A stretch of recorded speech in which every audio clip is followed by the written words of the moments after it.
Endi ushbu model uchun tekstura koordinatalarini hosil qilamiz. Biror xil oynani asosiy oyna holatda belgilab, ya'ni kattalashtirib ishlashimiz mumkin. Misol uchun, 3D oyna bo'yicha mishkani olib kelib turib, klaviaturadan E harfini bosamiz. Dastlabki holatga qaytish uchun yana bir marta E harfini bosamiz.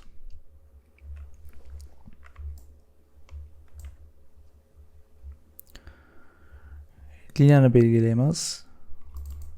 2 marta bosamiz. Bu yerda ham liniyalar ketma-ketligini belgilab beradi. Bu liniyalar bo'yicha choklarni hosil qilish uchun klaviaturadan C harfini bosamiz. Ruscha S harfini yoki mana shu joyga bosamiz. Endi bu poligonlarda Eugene bo'yicha tekstlatish uchun klaviaturadan U harfini bosamiz yoki mana shu joyga bosamiz. Unfold instrumenti hisoblanadi. Demak, mana shu instrumentlarni ko'ramiz.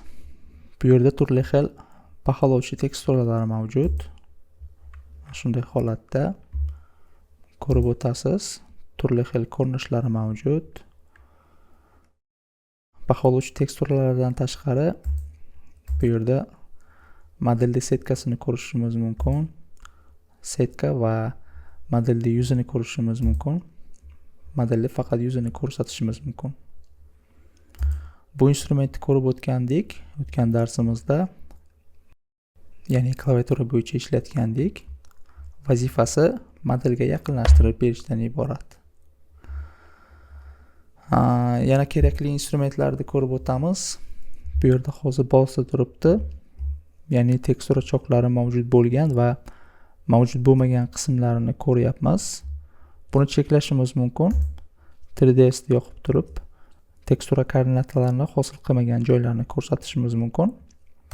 Yoki aksincha, choklar mavjud bo'lgan qismlarni ko'rsatishimiz mumkin. 2D ko'rinish bo'yicha ham, ya'ni 2D oyna bo'yicha ham xuddi shunaqangi instrumentlar mavjud. Bu oyna bo'yicha ham bu instrumentlarni ishlatishingiz mumkin. Davom etamiz. Hozir birinchi rizmda yana bir foydali funksiyasini ko'rib o'tamiz. Deylik, mana shunday holatda modelning ba'zi bir qismlarida biz choklarni hosil qilib oldik. Endi tekstura choklarini hosil qilmagan qismlarini alohida sahnaga olib chiqib ishlashimiz mumkin. Klaviaturadan I harfini bosamiz. Mana shunday holatda. Yana bir bor hamma qismlarni ko'rsatish uchun Y harfini bosamiz. Davom etamiz.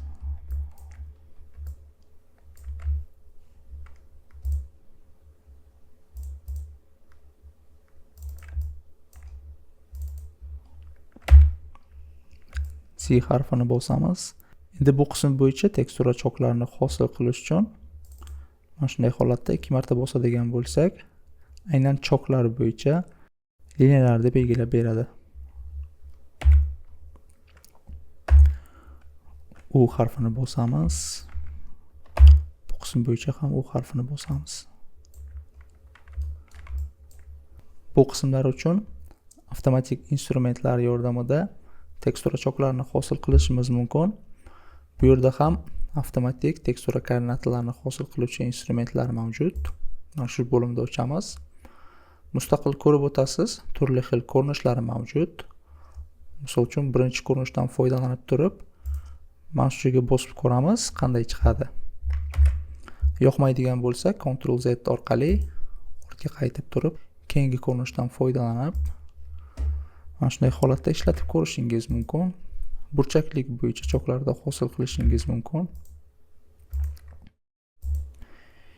Ikkinchi instrumentda, hozir birinchi instrumentda biz faqat chok o'rinlarini belgilab ko'rsatyapmiz.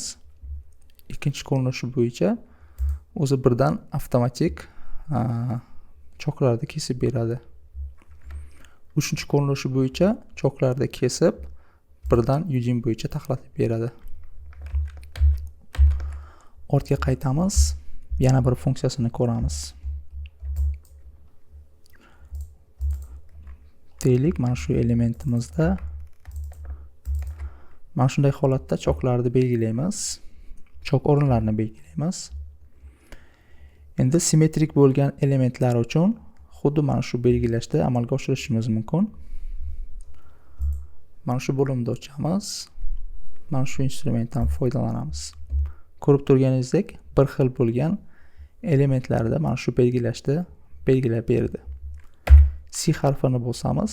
Ikkita oynaga mishkani olib kelib, klaviaturadan P harfini bosamiz yoki mana shu instrumentga bosamiz. Udemy bo'yicha klasterlarda taxlatib beradi. Ko'ramiz, bu yerdan mana shu klasterlarda tekstlatmagan.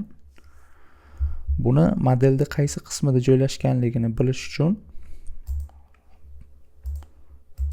birinchi mana shunday holatda poligonlarni belgilashimiz mumkin.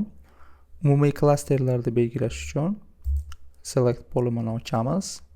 Mana shu instrumentdan foydalanamiz. F harfini bosamiz. Mana shu belgilangan klasterlar bo'yicha yaqinlashtirib beradi. U harfini bosamiz.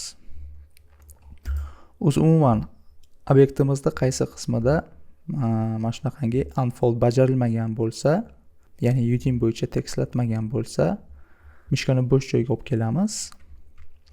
U harfini bosamiz. Barcha qismlar bo'yicha klasterlarni tekstlatib beradi. Yana bir marta P ni bosamiz. Endi mana shu bo'limdagi ba'zi bir instrumentlarni ko'rib o'tamiz. Birinchi instrumentni ko'rib o'tgandik. Udemy bo'yicha taxlatib beradi.